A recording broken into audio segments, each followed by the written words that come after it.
Welcome back to another episode of On the Pond Hockey Talk with your host, Adam Steer.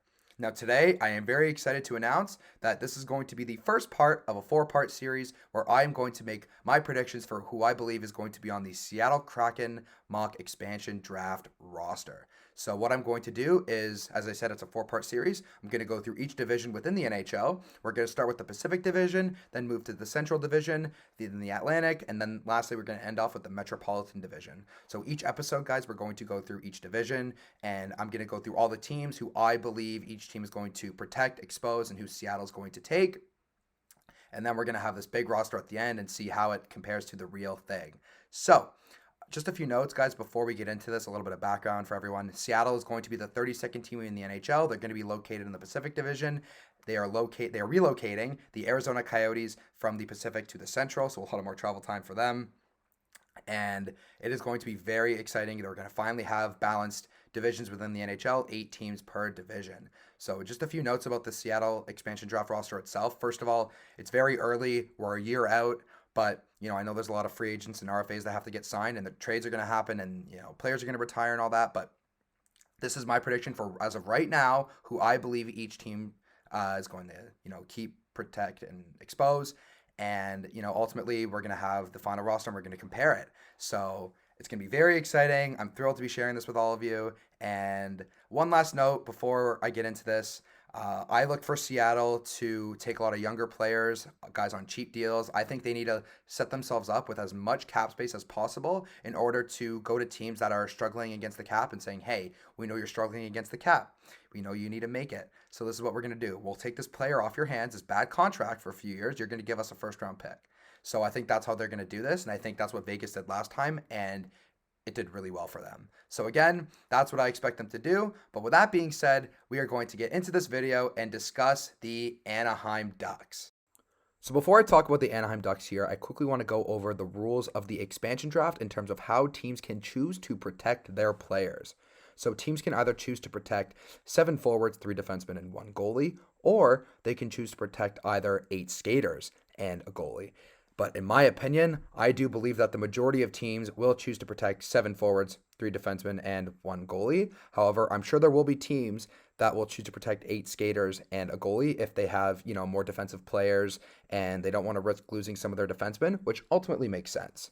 So with that being said, let's get into talking about the Anaheim Ducks here. So as you guys see, I have players highlighted in yellow and green. So anyone I have highlighted in yellow, I have Anaheim protecting in the expansion draft. And anyone highlighted in green is who I have Seattle taking from that team in the expansion draft. So obviously you see here Danton Heinen's exposed to Seattle in the expansion draft, but I have Anaheim keeping Adam Henrique, Rickard Rakell, Sonny Milano, Troy Terry, Isaac Lunderstrom, Sam Steele, and Max Jones. So Henrique and Rakell are pretty obvious. Milano, I believe they should keep because of this combination of speed and skill. Troy Terry, Isaac Lunderstrom, Sam Steele, and Max Jones are part of that young core of forwards that are going to pair alongside Trevor Zegras moving forward. Now, let's talk about the back end quickly. So you see Cam Fowler, Hampus Lindholm, and Josh Manson. Now, they've lost a few defensemen over the last few years. They lost Shea Theodore in the Vegas expansion draft, and then they lost Sami Vatanen and Brandon Montour to trades. So Fowler, Lindholm, and Manson are clearly the D that they're going to keep. John Gibson is the goalie they're obviously going to protect. Why would they do that? That wouldn't make sense. And I have Anaheim losing Danton Heinen to Seattle. I really do believe that this is going to make a lot of sense for the Kraken. Heinen has put up points before in the NHL, and I do believe that with his versatility, he can play all positions, that he'll be a very valuable asset for the Kraken. Next here, we have the Arizona Coyotes. So, like the Anaheim Ducks, I have the Arizona Coyotes keeping 7 forwards, 3 defensemen, and a goalie. So let's discuss the forwards, shall we? We have Clayton Keller. We have Phil Kessel, who's on a no-move clause, so they have to keep Phil Kessel. We have Nick Schmaltz. Now, I've heard there were rumors about them wanting to trade Schmaltz's contract, but in my opinion, Arizona lacks a lot of star power up front and, really good forwards. So to me, it wouldn't really make sense for them to move him. unless, the deal really made sense. But for now, I have them keeping Nick Schmaltz. I also have them keeping Christian Dvorak. I have them keeping Lawson Krause. Lawson Krause, I think, had a very good year. I think he improved a lot for sure. He had the same amount of points as he did in 2018-19 and 2019-2020. Obviously, this season was put on pause, so we weren't able to see what he could have done in the last, 14, 15 games or so. And I have them keeping Christian Fischer, who's a good, again, another good young forward. And then I have them keeping Connor Garland, who I'm also a really big fan of. So I have them keeping those guys up front. Now let's look on the back end. So you see we have Oliver Ekman-Larsson. They're not going to move him. There were rumors about him going to Vancouver. I personally was never a true believer in that. I just don't think it made a lot of sense. That's their captain. That's their leader. He's making $8.25 million. That's their guy. That's their guy, and I don't think they're gonna let him go in the expansion draft. So they're keeping him. They're keeping Jacob Chikrin. I'm a big fan of what Chikrin did this past year. I thought he really elevated his game, especially in the defensive end. He was phenomenal, I thought. And then I also have Ilya Lyubushkin. So I was debating between Lyubushkin and Capobianco, but they go with Lyubushkin because of what he's done for them already. He's provided them with a lot of steady play. The last 6 games or so before the season got shut down, he was playing almost 17 minutes a night. So I think he's ready for a little bit of a higher role in their lineup. And obviously, you guys see here, I have the Coyotes losing Kyle Capobianco to Seattle in the expansion draft. I think the fact that he's a good young offensive defenseman with a lot of potential is, enough reason for the Kraken to select him here. Next, here we have the Calgary Flames. So, like the Ducks and Coyotes, I have the Flames keeping 7 forwards, 3 defensemen, and 1 goalie. So the forwards I have them keeping are Matthew Tkachuk, Johnny Gaudreau, Sean Monahan, Milan Lucic. Oh my God. Oh my goodness. Elias Lindholm, Andrew Mangiapane, and Dylan Dubé. So quickly about Lucic here, guys. There's no way they would have kept Lucic, but the reason they have to is because from the trade they made with Edmonton, Lucic had his no move clause, and that didn't change when they made the trade. So Lucic still remains a Flame, and he has to remain a Flame after the expansion draft because they have to keep him. I also really like them keeping Dylan Dubé. I think there's a lot of potential with him and a lot of upside for him to become a prominent top 6 forward and kind of give them what they've really been needing for a while, some more forward depth. So those are the forwards I have keeping. Next, quickly about the defense, we have Mark Giordano. Again, their captain, their anchor, former Norris winner. They're not going to move off him yet. I know he's older, but there's no way they're moving off him yet. We also have Noah Hannafin, another good young defenseman, and Rasmus Andersson, who signed that long-term deal in Calgary. I was a big fan of that signing. I really like him as a player. Next, we have Jacob Markstrom getting picked as the goalie. Again, they just signed him for Vancouver. Felt like they were signing everyone from Vancouver, but Markstrom will be the goalie that they keep for sure, which means I have the Calgary Flames. You saw it earlier. I have them keeping Sam Bennett. I think he's a gritty forward that is going to help a lot of the younger players they have on the Seattle Kraken team. I think this is a really good pick, in my opinion. So Sam Bennett goes to Seattle here. Here we have the Edmonton Oilers. Now, there's some pretty easy decisions for them to make. They're going to go with 7 forwards, 3 defensemen, and 1 goalie, in my opinion. And the forwards they're going to keep are Connor McDavid, Leon Draisaitl, Ryan Nugent-Hopkins, Kyler Yamamoto. I think those are, the 4 easy decisions for them to make. And then after that, I think they go Jesse Puljujarvi. I really do think he's going to work out. I hope he works out. And Dominic Cahoon, I think they're going to keep. And then I also believe they're going to keep Tyler Benson. So for those of you who are like, Adam, who's Tyler Benson?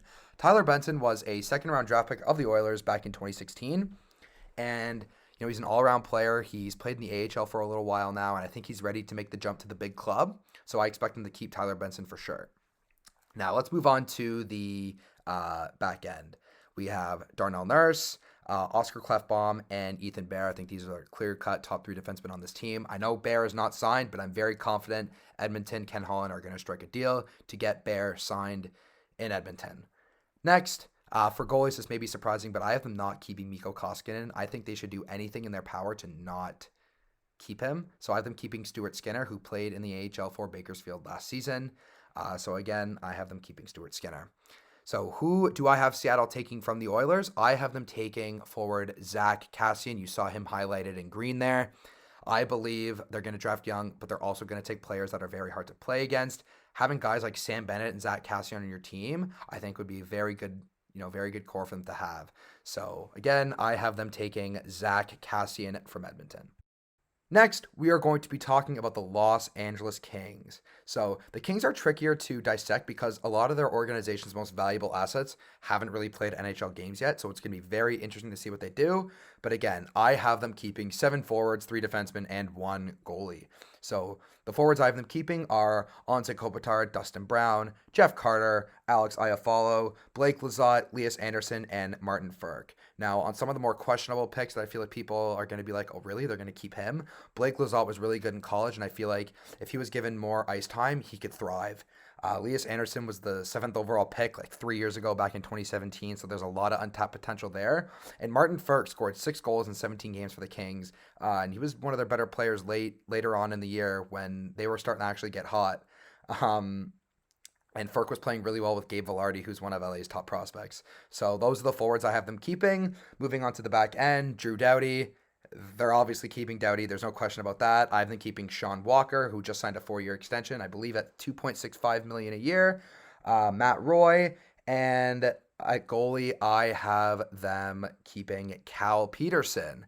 I actually don't have them keeping Jonathan Quick because I feel like, again, as a rebuilding team, you should try to clear as much cap as possible. I really don't think that Seattle would take Quick, but I feel like LA should, keep Peterson because he's a younger goalie, and I feel like they need to keep a younger goalie. They don't have a lot in the organization, so they should definitely do that.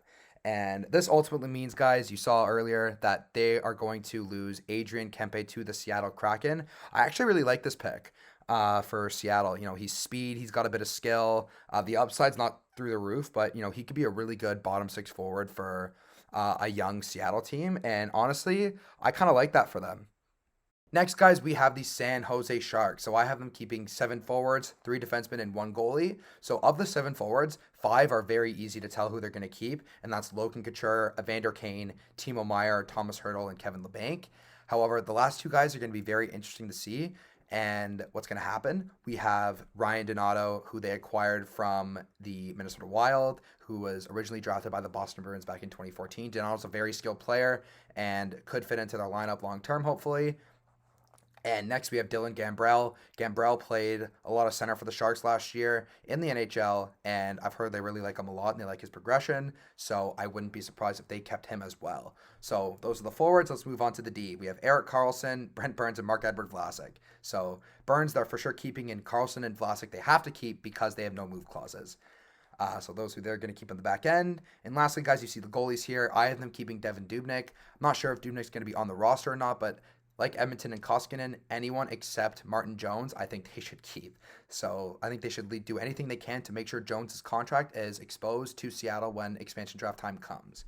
Now, last, you guys saw who was highlighted in green earlier. I have Alex True getting taken by Seattle. I think they're going to take True and take him away from San Jose, and I think that's a really good pick for them. He's a big center.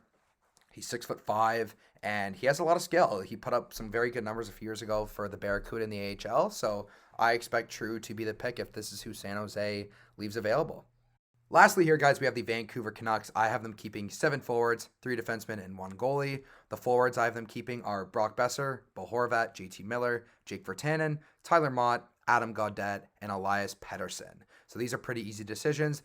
All these players played really well for Vancouver last year in the regular season and playoffs, so again, I do think that they're going to keep this core of forwards. Moving on to the back end, I have them keeping Nate Schmidt, Tyler Myers, and Olli Juolevi. So Nate Schmidt and Tyler Myers are going to be top 4 defensemen on the team for a number of years as they, have been locked up to long-term deals. And Olli Juolevi, I think they really, really want to give him a shot. And, he was a 5th overall pick back in 2016, so he can play.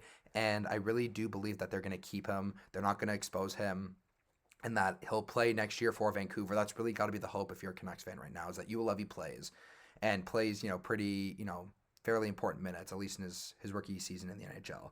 So you see last year, guys, with the goalies, Thatcher Demko and Braden Holtby, I do believe they're going to keep Thatcher Demko. I think that'd be pretty silly if they didn't keep Thatcher Demko. And they're going to leave Braden Holtby exposed to Seattle. So again, Demko's the goalie of the future. They brought in Holtby as the 1A, 1B. Hopefully for the season, if it goes well, Holtby will play some time and then hopefully get picked by Seattle to let Thatcher Demko, become the true number 1 in Vancouver. So again, I have Seattle taking Braden Holtby from the Vancouver Canucks. that is it for today, everyone. Thank you very much for watching this video. If you enjoyed this video, please hit that like and subscribe button down below. And if there's other areas and topics you guys want me to discuss, please let me know. I'd be happy to share my thoughts. So leave a comment down below and have a great day.